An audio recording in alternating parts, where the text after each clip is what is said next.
Mickey 17 is the new movie by Bong Joon-ho, who made Parasite back in 2019. That swept at the Oscars. It had wins for Best Director, Best Picture, Best International Film. That was a huge landmark, and honestly, it completely deserved to win. There's a lot of foreign films that are never even nominated, but Parasite's Oscar campaign and its incredible success, just with great reviews, and it even did pretty well box office-wise in the US, made that movie a big sensation in the moment. And I still think that Parasite is great. I still think it's better than Mickey 17. All of Bong Joon-ho's movies are very similar. They all deal with capitalism. They all are, at least not all, but they all have like satirical elements of capitalism, of the government, of the economy, of the rich and the poor, and how the higher-ups abuse people who are below. All his movies do that, from Snowpiercer, which was an American movie I saw before I even knew who Bong Joon-ho really was. I thought that was a really good action drama, and I thought Chris Evans was actually doing good movies back then. This is like pre-Knives Out. Now he just makes kind of crappy movies. But I digress. His movies are all about that. Even The Host, which is a monster movie, is about the government and their abuse and their negligence and how that results in this monster.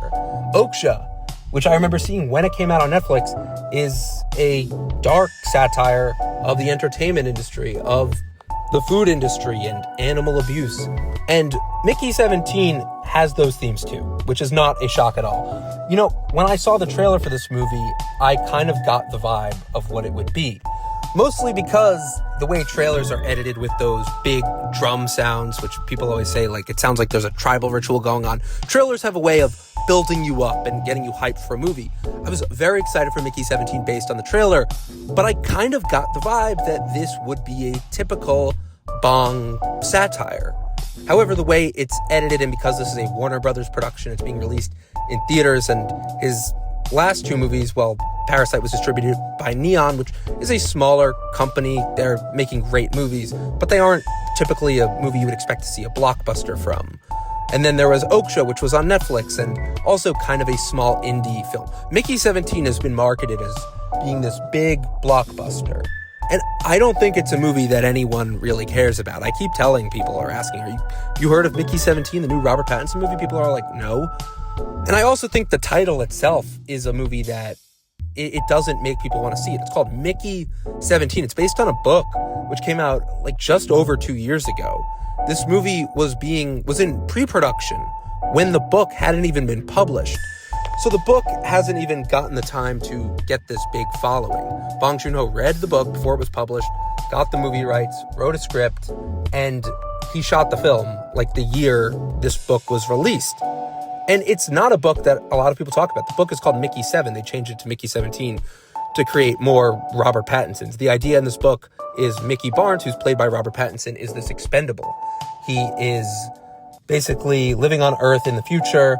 He signs his life away to become an expendable, where basically he gets to do these dangerous missions, and every time he dies, his body is printed out and he keeps reliving and is made to do more tasks and more tasks. And the trailer really points that out. It makes the film feel like it's going to be some big sci-fi film. I knew going in, this was likely not the chance that I knew this movie wasn't just going to be a sci-fi action film with Robert Pattinson. It's directed by Bong Joon-ho. The trailer doesn't have a lot of action in it. If you closely watch the trailer, you can tell that most of it is dialogue, that it's kind of stitched together to make it seem like there's something big coming, and there are few action scenes in it. And that isn't really my problem with the film. I did think that the satire in it was great. I loved all the performances. I thought Mark Ruffalo as Kenneth Marshall, who's the governor of this ship that Mickey's traveling on, he gives a really great performance. It's very much a Trump impersonation in a way. And that, to me, just kind of gave the vibe that this is a satire. It's a satire of the government, of capitalism. Bong Joon-ho's favorite thing to do. He also loves having his little creatures in his movie, and this movie has some adorable creatures. Toni Collette is very good. Steven Yeun is very good. Robert Pattinson is great. Naomi Ackie's great. My issue with the film is the pacing.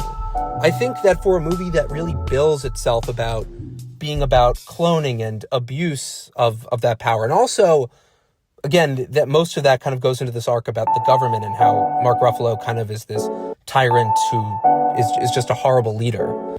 I like all of that, but I feel like the movie's a bit overlong. It's 137 minutes, so it's almost 2.5 hours. And there's some really good slapstick comedy that is a perfect tone. Like, it has the perfect balance for what this movie's trying to say about, cloning Robert Pattinson and making him do all these horrible things for the betterment of mankind, but they really don't care about him.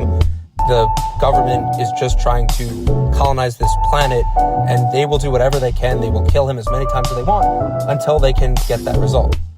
So I think that's a great idea, but the movie really just moves away from that. And that's the issue. Once Robert Pattinson is thought to be dead and they clone him again, then there's two Robert Pattinsons. The movie kind of has the potential to go with that idea and kind of have this fun, there's two of him now, what can we do? There could be some slapstick with that, more humor, but it kind of doesn't go that route. Instead, it segues into being more of a satire about politics, about colonization, imperialism with these creatures, which is totally fine. It's just that it kind of loses pace of what the movie started out as. And I really am curious as to what other people thought, because I know some people who enjoyed it, and my friends, liked it. A lot of the reviews for this have been really glowing and praising the movie. I do just think that it could have been shorter, but if they kept the runtime, I wouldn't have minded if it was 2 hours and 17 minutes. I just wish the tone was consistent.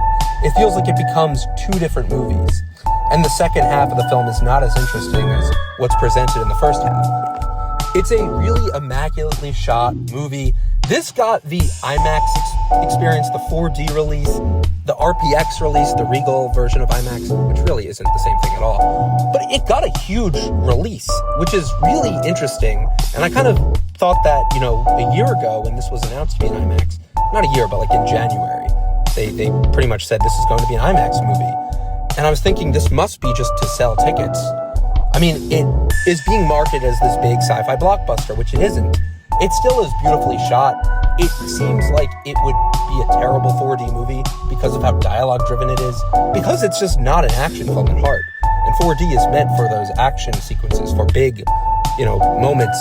This has very few of those, but it's just such an interesting film to me that, just from its release, this was announced back in 2023.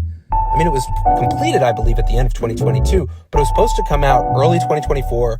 Then it was pushed to January of this year, and then it was pushed to April, and then it was moved up to March. So it's been delayed for more than a year. I mean, watching the movie, I can completely see why. It's a very hard movie to sell people on. It's a movie that I don't know how I would explain this to someone to get them excited, because even then, me telling you what it's about, Robert Pattinson plays a clone who goes to this cool world and he dies multiple times, and then there's two Robert Pattinsons, and that's it. And then even then, there's so much more to this film that kind of doesn't deal with that. And there's cute aliens, there's cute creatures. It has a lot of commentary, like I said, about colonialism and imperialism and just the government's terrible treatment of other places. But I really just think that it's such a hard movie to market, to sell. And it's not that interesting. It's not a movie that a lot of people are going to see. It really feels like more of a small indie movie, and maybe my expectations just because this was playing in IMAX and 4D and it had this cool trailer, and again, it's Bong Joon-ho and Robert Pattinson. I had this experience that this was going to be so fun and epic, but it just really wasn't as entertaining as I expected. I think Parasite is much more fast-paced, and it's basically the same runtime. It's only 7 minutes longer.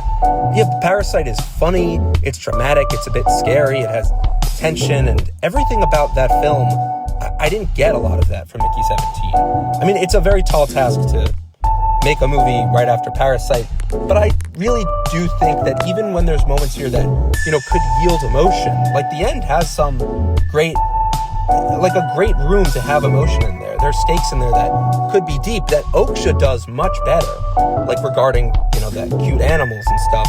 I just didn't get that with Mickey 17. I think the pacing's a little all over the place. The plot has so much stuff I want them to tap into, but they kind of veer away from that. I just really wanted more from this movie. I was a bit disappointed. Let me know what you guys think of Mickey 17, though. I think it's very competently, shot and acted, and the direction looks great. It's just the story is not as entertaining as I expected it to be. So let me know what you guys thought, if you enjoyed it, if there's something you think I'm missing. Let me know what you guys think. Thanks so much for watching.